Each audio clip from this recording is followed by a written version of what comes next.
Welcome back. You're watching Morning Express here on KTN News, and let's now take you through the papers, give you some updates on what's making headlines. Look at the front page of the Standard. Has got quite a headline. Exam staff pay fear as ranking returns. And taking a look at it at a glance, you will be able to take a look at the details right there. Now, the Daily Nation has got Ruto whips members of parliament to back changes in election laws, and you can also take a look at that in the Daily Nation. The bigger headline in the Star is about Uhuru and Ruto allies to get key seats in Jubilee.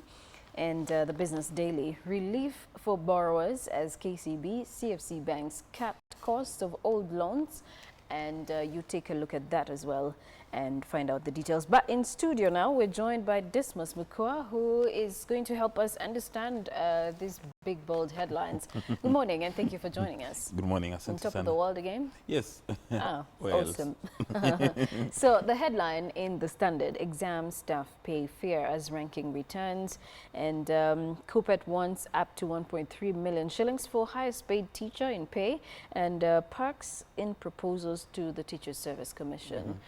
This has been going on, you know, it's a back and forth, and now we are seeing a new, you know, law around, you know, rankings and things like that. But what do you make out of this? Well, for me, I think that teachers in Kenya are not highly regarded, unlike in other parts of the world, especially Norway, Denmark, where to become a teacher is a serious thing.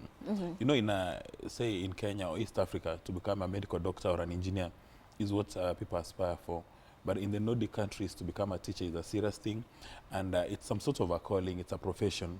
And teachers are very serious with the profession. Again, unlike in East Africa, they don't engage in other businesses. It's unlikely to have a teacher in Kenya who can actually survive on their pay alone. So they do other businesses. That's why the quality of education is very low. Well, it's a very good idea to give them a pay rise so that they've got some decent wages comparable to other people with the equivalent qualifications, bachelor's degrees. But it's important for them to be subjected to performance review. Because you cannot keep on giving teachers a lot of money, a lot of resources. Yes, the quality of graduates is becoming despicable by the day. A very sad story, and research has indicated from some civil societies that there is a chance that a graduate of Standard 8 or even Form 4 cannot engage in a conversation in English for 10 minutes continuous, or even Swahili. Then you begin to wonder, what kind of teachers do we have?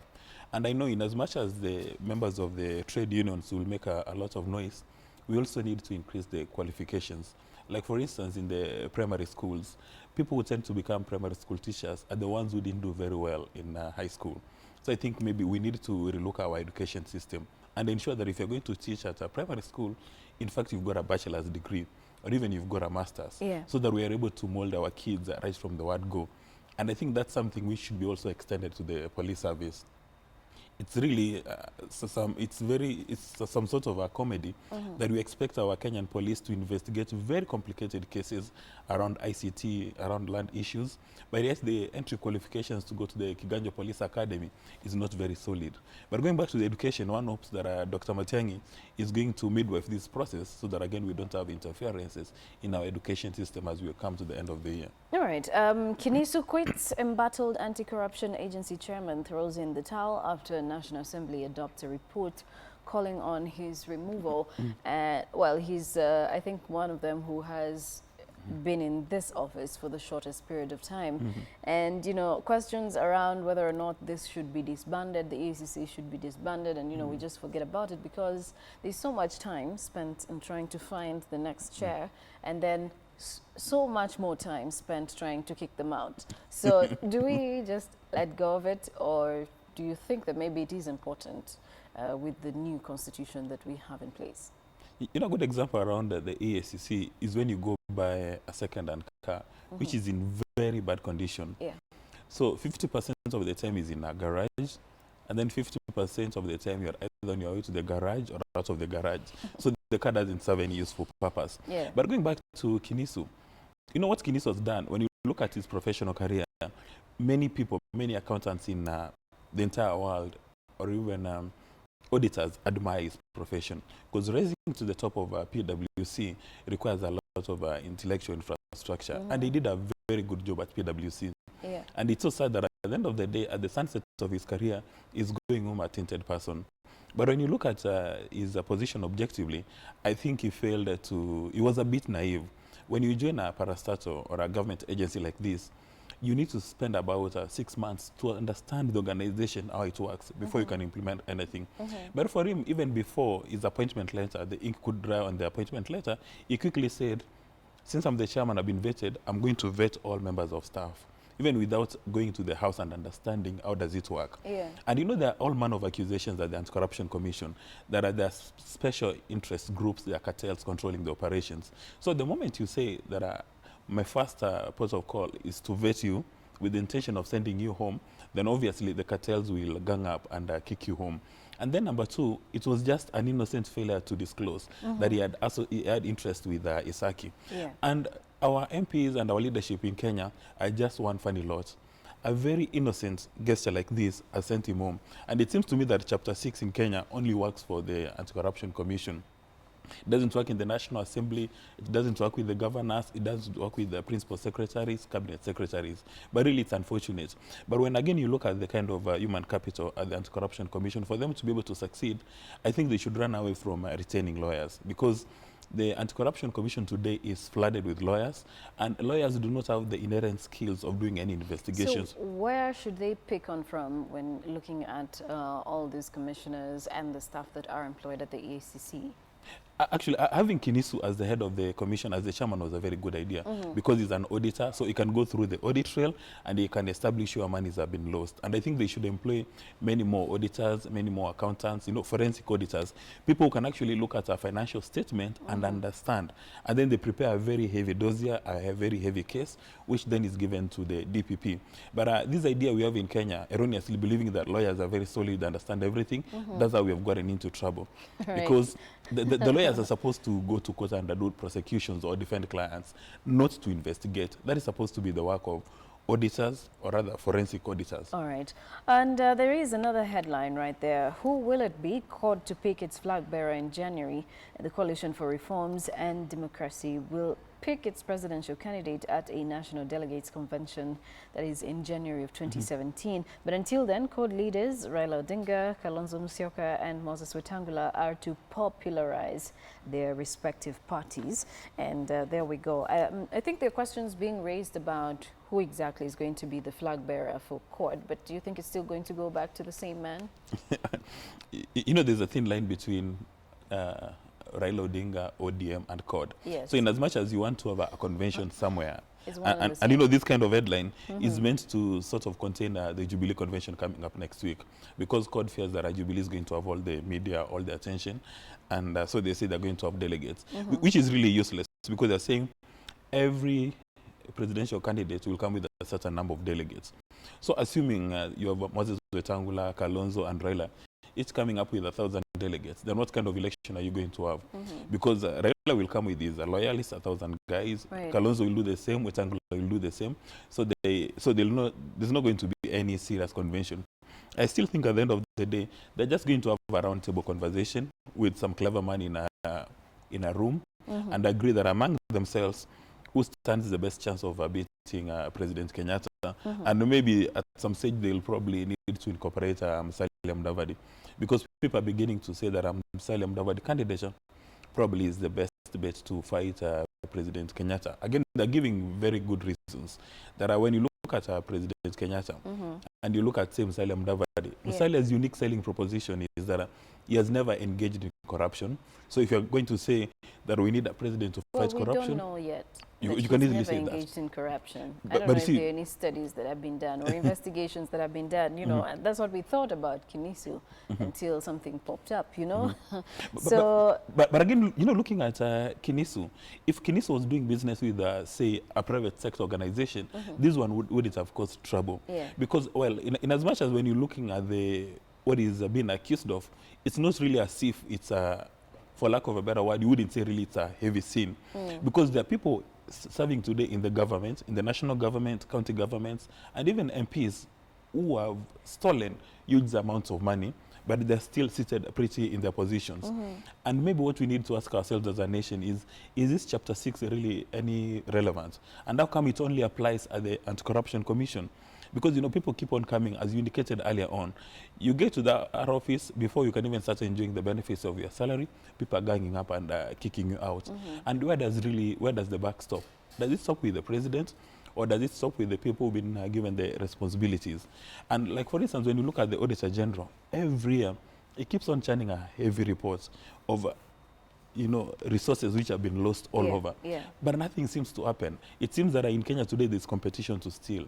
The more you steal, there you are regarded in society, and in the next few months, all of them are going to be resigning to go and compete in, you know, the general election. A bad state of affairs. All right. Jubilee's riot act on party hopping rattles members of parliament. Deputy President William Ruto told Jubilee MPs that the coalition's leadership was determined to block party hopping ahead of today's vote. If you heard what he was saying, you know, he actually was quoted as having said, for Christ's sake, if you belong to one party, just stick to it for some time, instead of hopping all around. You know, it doesn't make sense at the end of the day.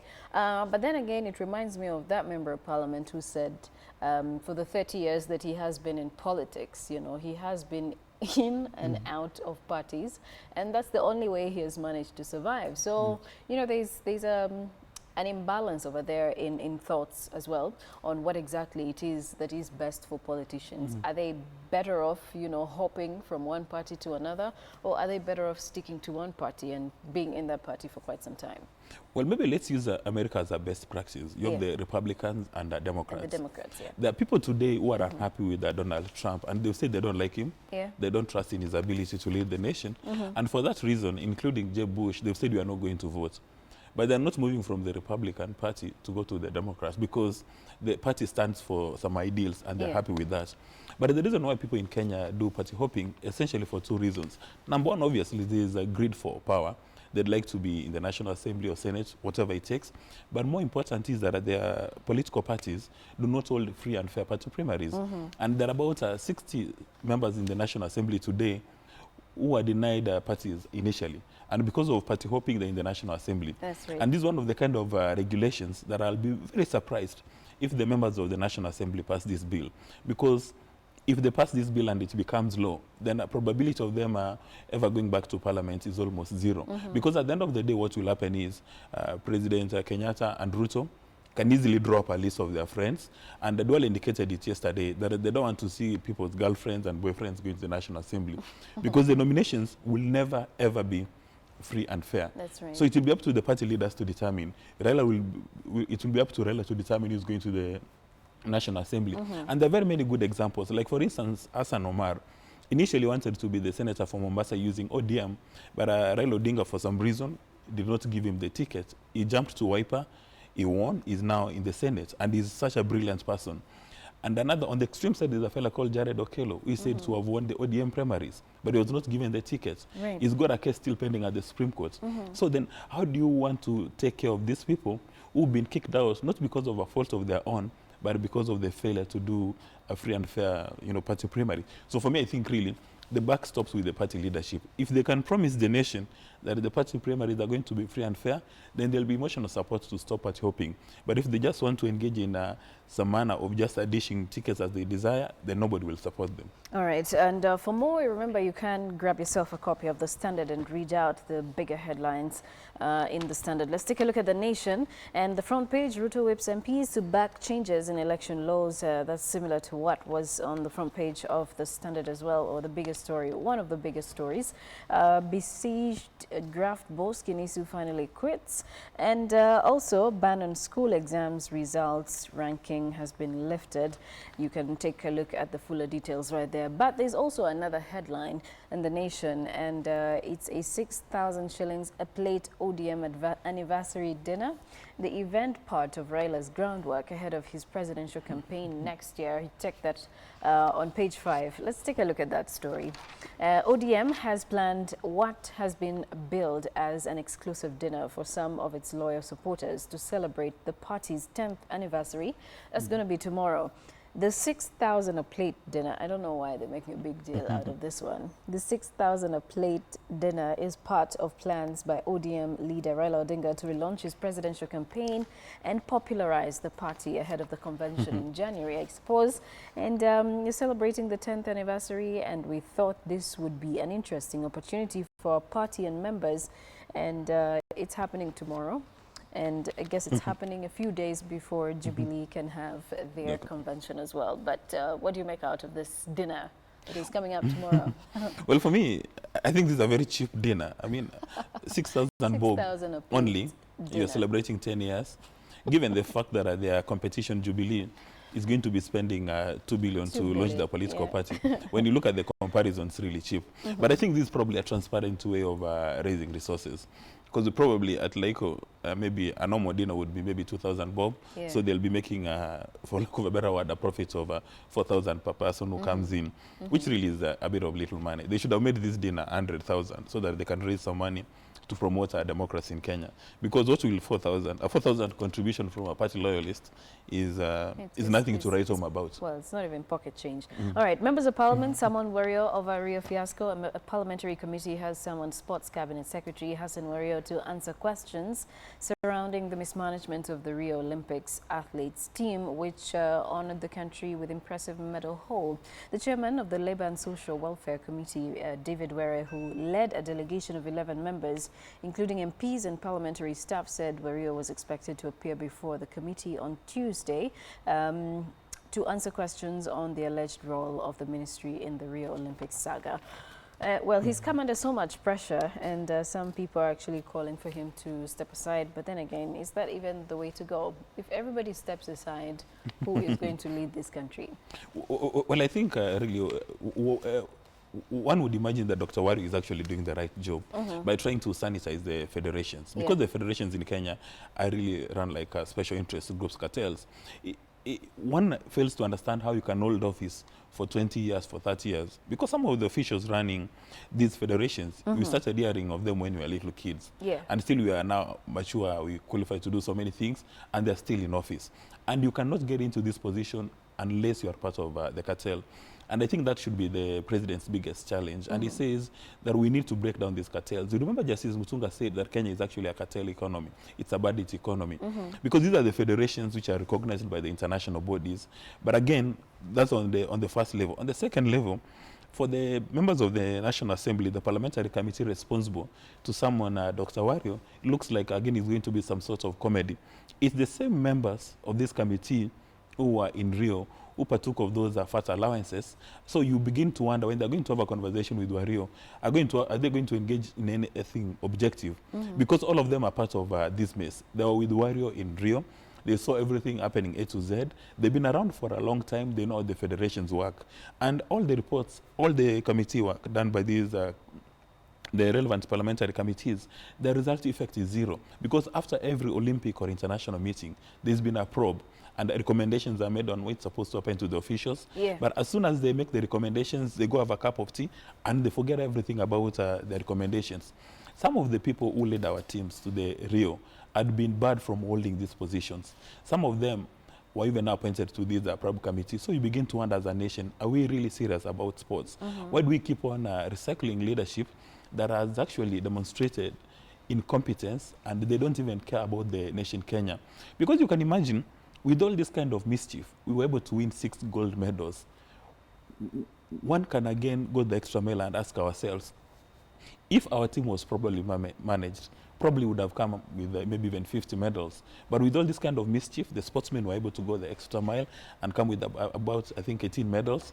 Had we done a very good job, they would have come with double the medals. Someone sarcastically mentioned that maybe we do perform best when we are not given the best. When we're given everything that we need, we just don't tend to perform very well. But, well, that is an opinion as well, coming in from one of the critics. But let's take a look at the Star. Uhuru and Ruto allies to get key seats in Jubilee, and TNA Europe to get 6 of the 21 posts, 13 affiliates to share the remaining 15, and that is all in the merger politics as well.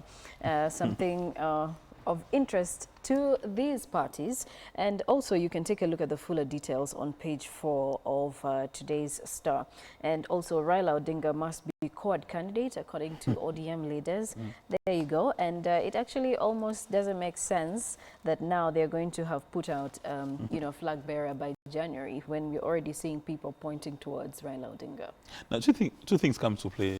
Number one, when you look at the headline by the Star, it's I mean, that's now logic upside down proper. Because Uhuru and Ruto allies to get key seats in Jubilee. Who is expected to get these positions? Is Uhuru and Ruto going to look for people from CORD, from Amani, from Kanu to give them these positions? Obviously, it's going to be their friends and you know, associates. So the headline is moot. But going back to Raila Odinga, you have to be seen to be very loyal to your political party and to your head. So if you're within ODM, you may want to go the extra mile to tell people that this is the reason why Raila Odinga needs to be the CORD candidate. And the same would apply to people who are loyal to Kalonzo and Wetangula. And part of this is just a strategy to popularize the party. But really, at the end of the day, one hopes that they'll sit down in a manner which is democratic, and then they look at the matrices, find out who has got the best chance of running against President Kenyatta, and maybe promising them a win. But again, a number of these people, when they're claiming that they're supporting their individual candidates, that's part of psychophancy. Because there's no way you're going to be, say, in Wiper, and then you say, no way, Kalonzo doesn't qualify to be our presidential candidate. Let's work with, say, Wetangula or Raila Odinga. It may not work that way. So all of them are pushing for their selfish interest, which one would understand in politics. All right. And the Business Daily, relief for borrowers as KCB, CFC banks cut cost of old loans. Move means interest charged on loans that were taken before legal caps will now stand at a maximum of 14.5%. This must be the best news for people who have borrowed money from the banks right now, because if your interests were up there, you know, 24.6% or thereabouts, and now it has to come down. I think it's the best news for borrowers at this point. There's actually a story in the newspaper of a farmer in Eldoret who took a loan of 10 million, but now is going to be required to pay 240 million. So you can imagine how the loan has grown. Although again, the case is complicated. But again, one wonders why we are dancing to the banks as if they're doing us any favors. Because this is already low, so they don't have options but to settle it. And I think maybe the primary question we need to be asking, what rate are they using? Because are they supposed to use the Kenya Bank as the reference rate, or are they using the CBK rate? And you see right now they're using the CBK rate. And understand this is the rate which is used by CBK when they're lending to commercial banks when they're under distress. So one wonders, are normal borrowers under distress at this stage for them to be given that rate which is given to the bank? Or are they supposed to use the Kenya Bank as reference rates? And I suspect a clever chap is going to go to the courts very soon. Well, most of the banks right now are using the CBR or the central bank rate, and they say according to the law that's what they're meant to be using, and not the KBRR. And so we are yet to fully understand on what basis they need to actually cap these interest rates. So hopefully at least, but the Kenya Bankers Association has come out clearly and said that they are using the central bank rate and as opposed to the KBRR. But then again, I hope we can clear the air on this one. And if the law again is not one that is stipulating which one to use, then I think that also needs to be amended again or reviewed. Well, I think a clever chap like, say, Omtata should go to court and seek to find out an interpretation from the High Court. And if he succeeds, then borrowers will be happy that again it will come down by 2 percentage points. Well, because as is right now, you might think that maybe it's supposed to be 12.9% or 14.9%. As opposed to 14.5%, because if you're going to use the KBRR, then it's going to be, I think, about 14.9, and if you're using the CBR, it's going to be 12.5. So maybe banks are even understating their interest rates. So there you go. But then again, you can take a look at the different papers that are out on display today. For the Standard, it also has the e-digital that you can take a look. All you have to do is visit our website, standardmedia.co.ke, and be able to get yourself full details of what's making headlines in the papers today. Dismas Mukua, thank you so much. He's going to be joining us and staying with us on State of the Nation, as we'll be speaking to some politicians on what exactly they think about merger politics or parties merging and how that is even affecting the rest of the country as well. Our question of the day, we're asking, do you think that party mergers will solve the question, or will help solve the question of tribe? I should ask that question to you, by the way. Do you think that party mergers will help solve the question of tribe? Never. All right, I think I should put that question out to Onyangolo or to Moses Kajwang. Maybe they have different opinions. So do join us on State of the Nation coming up in the next hour. We'll be so glad to hear your thoughts. Hashtag Morning Express KTN, at KTN News, at KTN Kenya. My Twitter handle is at Joy Bira.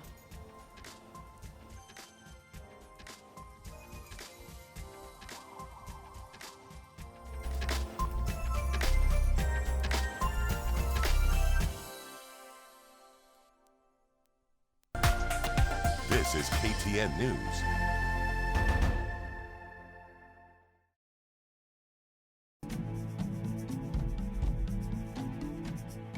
Zimbabwe and Japan concur on the need to reform